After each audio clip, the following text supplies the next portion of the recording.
হয় আলেম হতে হবে, নয় আলেমের ছাত্র হতে হবে, নয় আলেমের শ্রোতা হতে হবে, নয় আলেমকে ভালোবাসতে হবে। যদি না পারো, 5 নাম্বারটা হয় না, আলেমের সঙ্গে হিংসা পোষণ করো না, আলেমকে অসম্মানিত করো না, আলেমকে খারাপ নজরে খারাপ দৃষ্টিতে দেখো না।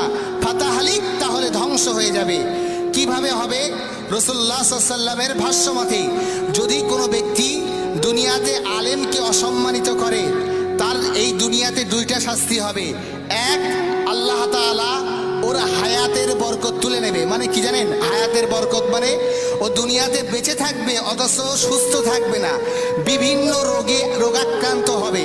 2 নাম্বার, এই দুনিয়াতে আল্লাহ তাআলা ওর রিজিকের বরকত তুলে নেবে। মানে ও খাবে কিন্তু গ্যাসের বড়ি খেয়ে ওকে সুস্থ থাকতে হবে। ওর পেটের ব্যথায় ও মানুষের সামনে স্বস্তি পাবে না। ও ভালো মন্দ খাবে, পরে আবার গলায় আঙুল দিয়ে বমি করে বার করে দিতে হবে। আমার কথা না, এটা